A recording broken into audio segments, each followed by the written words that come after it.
दोस्तों, एक हिंदू लड़का होता है और वो अपनी बहन को समझा रहा होता है कि तुम मुस्लिम लड़के के साथ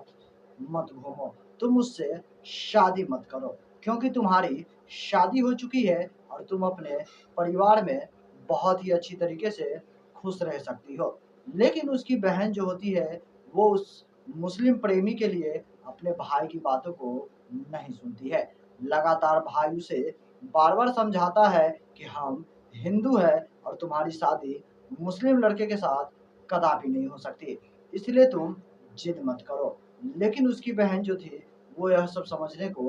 तैयार ही नहीं थी। तभी उसका जो भाई होता है, संदीप, वो अपनी ही बहन की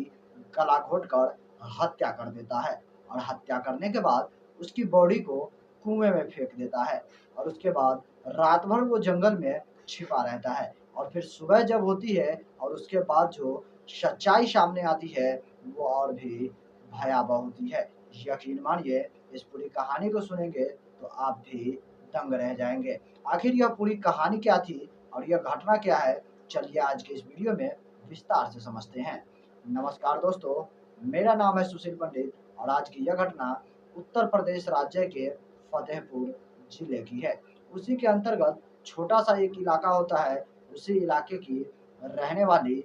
एक 18 से 20 साल की लड़की होती है, जिस लड़की का नाम रंजू कुमारी होता है और वो अपने माता-पिता के साथ रहती थी। उसका भाई जिसका नाम संदीप होता है, जिसकी उम्र लगभग 26 से 28 वर्ष के आस-पास था, वो दूसरे राज्य में रहकर दिहाड़ी मज़दूरी कर रहा था और अपने परिवार का खर्च चलाया करता था। लेकिन उसकी जो बहन रंजू कुमारी थी, उसको अपने ही गाँव में एक मुस्लिम लड़के से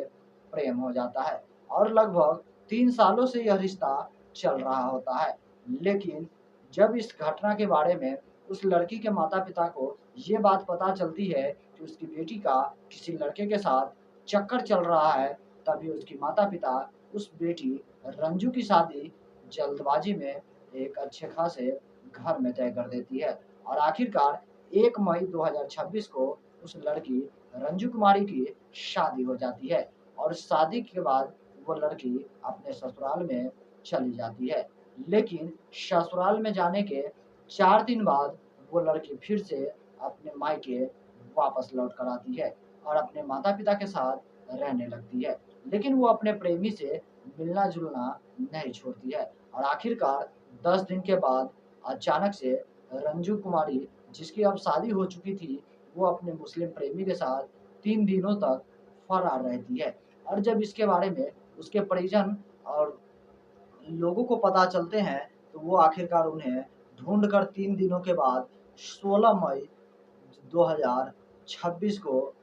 वापस लेकर आते हैं और उसके बाद उसकी जो ससुराल में रिश्तेदार होते हैं, उसे इस बातों की जानकारी होती है, तो वो लोग उस लड़की के घर पर पहुँचते हैं और वहाँ पर पंचायत बैठाई जाती है और उस पंचायत में आखिरकार फैसला कर उसके ससुराल और उसके मायके वाले लोगों को मनाकर किसी तरीके से उस रंजू कुमारी को उसके पति के घर भेज दिया जाता है। लेकिन वहाँ पर जाने के बाद भी रंजू बिल्कुल भी मानने को तैयार नहीं थी। वो अक्सर प्रेमी से फ़ोन पर बातचीत करने लगती है और इसकी घटना की जानकारी उसके भाई, जो दूसरे राज्य में रहकर दिहाड़ी मज़दूरी कर रहा था, जिसका नाम संदीप था, उसे पता चलता है। तो वो बहुत ही ज़्यादा आग बबूला होता है और वो 10 जून 2026 को वो डायरेक्ट अपनी बहन के घर पहुँचता है और वहीं पर 2 दिन रुकता है और अपनी बहन को समझाने की कोशिश करता है कि बहन, तुम जो कर रही हो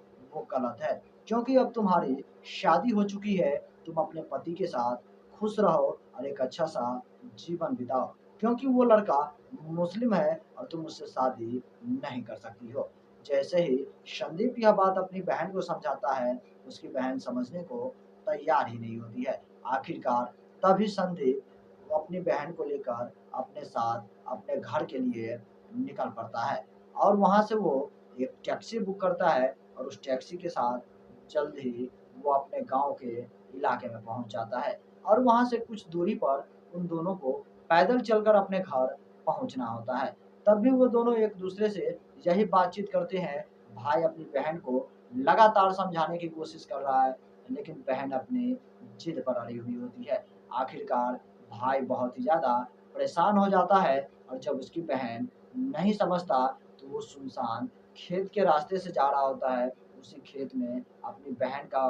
पहले गला घोंट देता है, जिसके कुछ देर बाद उसकी बहन छटपटाते रहती है, फिर उसकी मौत हो जाती है और उसका भाई जो संदीप था, वो अपनी ही बहन की बॉडी को कुएँ में ले जाकर फेंक देता है और रात भर वो जंगल में छिपा रहता है। फिर सुबह होता है तो वो सोचता है कि वहाँ से भागकर वापस दूसरे राज्य में चला जाए, लेकिन वो फिर एक बार सोचता है कि अगर वो इस तरीके से चला जाएगा, तो उसकी बहन की हत्या का जो है शक उसके परिजन और उसके ससुराल वाले लोगों के ऊपर जाएगा। इसीलिए उसका भाई संदीप खुद ही पुलिस स्टेशन पहुँचता है और वहाँ पर पहुँचने के बाद पुलिस वाले को इस सारी घटना के बारे में बयान आता है। जब पुलिस वाले यह सब सुनते हैं, तो उसके साथ उस कुएँ पर पहुँचते हैं, जहाँ पर उसने अपनी बहन की लाश को उस कुएँ में फेंका था। आखिरकार पुलिस वाले कुछ लोगों की मदद से उस कुएँ से उस लड़की की लाश को बाहर निकालते हैं और उसकी बॉडी को पोस्टमार्टम के लिए भेज दिया जाता है। यहाँ पर एक भाई अपनी ही बहन की हत्या का सारा जुर्म कबूल करता है। आखिरकार उस भाई ने जो किया, क्या वो सही था? या एक बहन जो अपने भाई की लगातार बातों का जो है सही से फैसला नहीं ले पा रही थी, अपने भाई का साथ नहीं दे पा रही थी, जिसकी वजह से आज उसे अपनी जान गँवानी पड़ी। बाकी दोस्तों, इस अजीबो-गरीब घटना को सुनकर आप लोगों को क्या लगता है, हमें कमेंट में ज़रूर बताइएगा। इस भाई ने जो किया, क्या वो सही था? या उस लड़की जिसकी शादी हो चुकी थी, अब वो अपने प्रेमी के चक्कर में पड़कर अपनी ज़िंदगी बर्बाद करने को तुली थी, क्या वो सही था? उम्मीद करते हैं आप लोग अच्छा कमेंट करेंगे और आप लोग ये बताइएगा कि यह वीडियो आप लोग कहाँ से देख रहे हैं। तब तक के लिए जय हिंद, जय भारत, सतर्क रहिए, सावधान रहिए।